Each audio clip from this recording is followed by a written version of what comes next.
और अब बात देहरादून से मिल रही बड़ी खबर की। यूकेएस एसएससी भर्ती परीक्षा मामले को लेकर केस दर्ज हुआ है। विजिलेंस ने मुकदमा दर्ज कर कार्रवाई शुरू की है। 2016 में ग्राम पंचायत विकास अधिकारी ने 196 पदों पर भर्ती हुई थी। तत्कालीन सीएम हरीश रावत ने उच्च स्तरीय जांच बैठाई थी। हरीश रावत सरकार के बाद फिर त्रिवेंद्र सरकार ने भर्ती को रद्द कर दिया था। परीक्षा के दौरान ओएमआर शीट से छेड़छाड़ के कई आरोप लगे थे। तो ये बड़ी जानकारी आपको दे दें। अब इस पूरे मामले को लेकर केस दर्ज हो गया है। विजिलेंस ने मुकदमा दर्ज कर कार्रवाई शुरू कर दी है।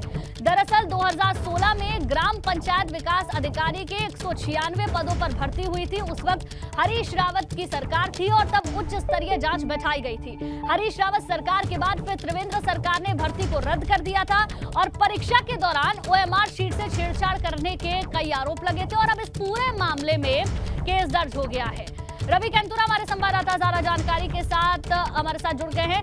रवि, 2016 का मामला, मुकदमा दर्ज होकर अब कार्रवाई शुरू हो गई है, क्या पूरी जानकारी है?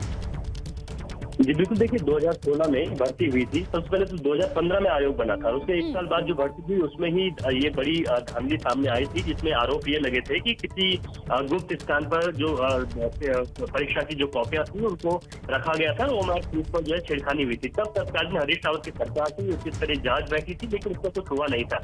हालांकि जब त्रिवेंद्र सरकार आई तो त्रिवेंद्र सिंह रावत ने इस भर्ती को रद्द कर दिया था।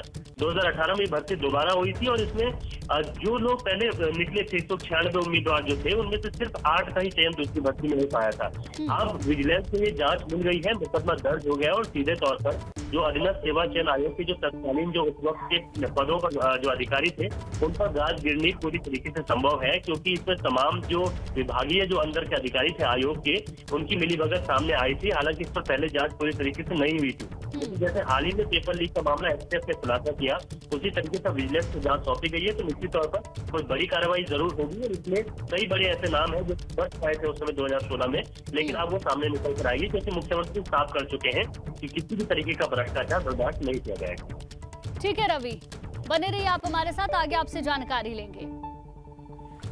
तो देखिए, बड़ी खबर आपको बता दें, भर्ती परीक्षा मामले को लेकर अब केस दर्ज हो गया है। 2016 का ये मामला है। विजिलेंस ने अब मुकदमा दर्ज कर कार्रवाई शुरू कर दिया। विजिलेंस की टीम जांच पड़ताल करेगी और उसके बाद कई बड़े नाम भी इसमें शामिल हो सकते हैं। तो एक ये बड़ी खबर भी हम आपको बता दें, उत्तराखंड अधीनस्थ सेवा चयन आयोग पेपर लीक मामले में जल्द ही और बड़े खुलासे हो सकते हैं। कई बड़े नाम भी भर्ती घोटाले में सामने आ सकते हैं।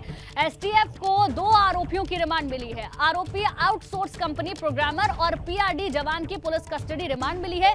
रिमांड पर आरोपियों से एसपीएफ पूछताछ करेगी और कई राज खुल सकते हैं। तो ये बड़ी जानकारी आपको दे दें, उत्तराखंड अधीनस्थ सेवा चयन आयोग पेपर लीक के मामले में अब बड़ा खुलासा हो सकता है। कई बड़े नाम भर्ती घोटाले में सामने आ सकते हैं। रवि कैंतुरा लगातार हमारे साथ बने हुए हैं। रवि, क्योंकि अब इस पूरे मामले की अलग तरीके से जांच होगी और जांच होगी तो बहुत उम्मीद है कि कोई बड़ा खुलासा हो और बड़े नाम भी इसमें सामने आ सकते हैं।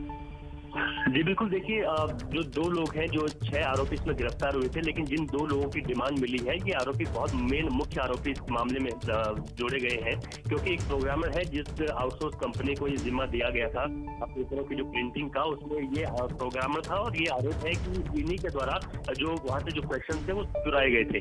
उसका जो पीआरडी जवान था, जो कि आयोग में खुद तैनात था, हालांकि 2018 में उसे निकाल दिया गया था, मनोज जोशी, इसकी भी कस्टडी रिमांड अब मिली है। तो एसटीएफ इन 2 लोगों से अब रिमांड पर लेकर पूछताछ करेगी। अगर इन 2 लोगों का सहयोग मिलता है, जो दोनों आरोपियों का, तो निश्चित तौर पर, क्योंकि इतना जरूर है कि जिस तरीके से एक प्रोग्रामर और एक पीआरडी जवान इतने बड़े मामले को अंजाम नहीं दे सकते हैं, इतना संदेह जरूर है कि कोई बड़े अधिकारियों की मिलीभगत इसमें है और यही वजह है कि रिमांड पर लिया गया है। अब इन दोनों आरोपियों का कितना सहयोग एसटीएफ को मिलता है, क्या कुछ निकलकर इस पीसीआर में सामने आता है, ये देखने वाली बात होगी, क्योंकि प्रिंटिंग प्रेस भी पूरी तरीके से शक के दायरे में आ चुकी है, क्योंकि आयोग उत्तराखंड में है, देहरादून में है और जो आउटसोर्स कंपनी है वो लखनऊ से प्रिंटिंग प्रेस करती है, वहाँ पेपर छपते हैं। तो बहुत ज्यादा जो धांधली और जो गड़बड़ी है वो सामने देखने को मिली है। तो बड़े अधिकारी जो है जो बच गए हैं अभी तक, उनसे जांच गिर सकती है। ठीक है रवि, बहुत बहुत शुक्रिया आपका पूरी जानकारी देने के लिए।